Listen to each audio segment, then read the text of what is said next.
ಮಾನ್ಯ ಸಭಾಧ್ಯಕ್ಷೆ, ಸಂತಾಪ ಸೂಚನೆಗೆ ಬೆಂಬಲವನ್ನು ವ್ಯಕ್ತಪಡಿಸುತ್ತಾ 16ನೇ ವಿಧಾನಸಭೆ ಕಳೆದ ಅಧಿವೇಶನದ ನಂತರ ರಾಜ್ಯದಲ್ಲಿ ಹಾಲಿ ಸಚಿವರಾಗಿರ್ತಕ್ಕಂಥ ಸುಧಾಕರ್ ಜಿ ಅವರಿರ್ಬೋದು, ವೀರಣ್ಣ ಅವರಿರ್ಬೋದು, ಅದೇ ರೀತಿ ವೆಂಕಟರಮಣಪ್ಪ ಇರ್ಬೋದು, ರಾಮಚಂದ್ರೇಗೌಡರು, ಶ್ರೀನಿವಾಸಯ್ಯನವರು, ಎಸ್ ಪುಟ್ಟರಂಗನಾಥ್ ಇರ್ಬೋದು, ಸೈಯದ್ ಯಾಸೀನ್ ಇರ್ಬೋದು, ಶ್ರೀನಿವಾಸ್ ಇರ್ಬೋದು, ಎಂ ಚಂದ್ರಶೇಖರಪ್ಪ ಇರ್ಬೋದು, ವೆಂಕಟಚಲ ಇರ್ಬೋದು, ಕೃಷ್ಣಪ್ಪ ಇರ್ಬೋದು, ಹನುಮಂತಪ್ಪ ಅವರು, ಅದೇ ರೀತಿಯಲ್ಲಿ ಖ್ಯಾತ ಗಾಯಕಿಯರಾದಂತಹ ಜಾನಕಿ ಅವರು, ಆಶಾ ಭೋಸ್ಲೆ ಇರ್ಬೋದು, ಅದೇ ರೀತಿಯೆಲ್ಲ ಎಚ್ ಡಿ ದೇವೇಗೌಡರ ಧರ್ಮಪತ್ನಿ ಶ್ರೀ ಚೆನ್ನಮ್ಮನವರು ಕೂಡ ನಿಧನ ಹೊಂದಿರತಕ್ಕಂಥದ್ದು ಈ ಸದನಕ್ಕೆ ಅತ್ಯಂತ ವಿಷಾದದಿಂದ ತಿಳಿಯಬಯಸ್ತೇನೆ.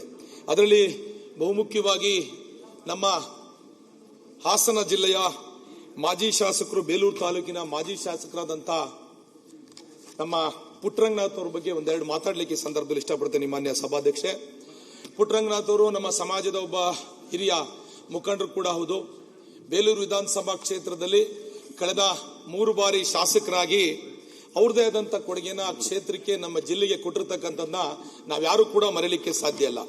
ಅವತ್ತಿನ ಕಾಲಘಟ್ಟದಲ್ಲೇ ಪದವಿಯನ್ನ ಮುಗಿಸಿ ಇವತ್ತು ನಿಜವಾಗ್ಲೂ ಕೂಡ ನಮ್ಮ ಜಿಲ್ಲೆಗೆ ಅವ್ರದೇ ಆದಂಥ ಕೊಡುಗೆಯನ್ನು ಕೊಟ್ಟಿರ್ತಕ್ಕಂಥದ್ದನ್ನ ನಾವು ಇವತ್ತು ಸ್ಮರಿಸಬೇಕಾಗತ್ತೆ.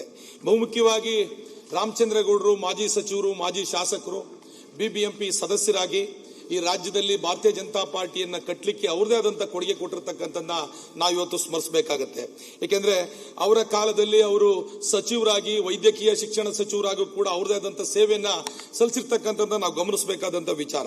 ಅದರ ಜೊತೆಗೆ ನಮ್ಮ ಜಿಲ್ಲೆಯ ಹಿರಿಯ ರಾಜಕಾರಣಿ, ಮಾಜಿ ಪ್ರಧಾನಮಂತ್ರಿಗಳಾದಂಥ ಅವರ ಧರ್ಮಪತ್ನಿಯಾದಂಥ ಶ್ರೀ ಚೆನ್ನಮ್ಮನವ್ರನ್ನ ಅಂತ್ಯ ಸಂಸ್ಕಾರದಲ್ಲಿ ನಾವು ಕೂಡ ಪಾಲ್ಗೊಳ್ಳಲಿಕ್ಕೆ ಸಿಕ್ಕಿರ್ತಕ್ಕಂಥ ನಮ್ಮ ಅವಕಾಶ, ನಮ್ಮ ಪುಣ್ಯ ಅಂತೇಳಿ ಈ ಸಂದರ್ಭದಲ್ಲಿ ಭಾವಿಸ್ತೀನಿ.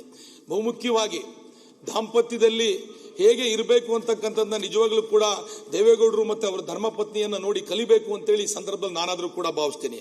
ಬಹುಮುಖ್ಯವಾಗಿ ಅವತ್ತಿನ ಅಂತ್ಯ ಸಂಸ್ಕಾರದಲ್ಲಿ ಸರ್ಕಾರ ಮತ್ತೆ ಅಲ್ಲಿ ಮಾಡಿದ್ದಂಥ ವ್ಯವಸ್ಥೆಗಳ ಬಗ್ಗೆ ನಿಜವಾಗ್ಲೂ ಕೂಡ ನಾನು ಮೊದಲ ಬಾರಿ ಶಾಸಕನಾಗಿ ಅಲ್ಲೇ ಇದ್ದು, ಅಂತ್ಯ ಸಂಸ್ಕಾರ ಮುಗಿಯೋ ತನಕನೂ ಕೂಡ ಅಲ್ಲೇ ಇದ್ದು ಸರ್ಕಾರ ನಡ್ಕೊಂಡಂತ ರೀತಿಗೆ ಒಬ್ಬ ಜಿಲ್ಲೆಯ ಒಬ್ಬ ಶಾಸಕನಾಗಿ ನಿಜವಾಗ್ಲೂ ಕೂಡ ತುಂಬಾ ಸಂತೋಷ ಆಗುತ್ತೆ ಅಂತೇಳಿ ಈ ಸಂದರ್ಭದಲ್ಲಿ ಹೇಳ್ತಾ, ಆ ನೋವನ್ನ ಅವರು ಮತ್ತೆ ಅವರ ಕುಟುಂಬಕ್ಕೆ ಭರಿಸ್ತಕ್ಕಂಥ ಶಕ್ತಿಯನ್ನ ಭಗವಂತ ಕೊಡ್ಲಿ ಅಂತೇಳಿ ಪ್ರಾರ್ಥನೆಯನ್ನ ಮಾಡಿ ನನ್ನ ಮಾತಿಗೆ ವಿರಾಮ ಹೇಳ್ತೇನೆ.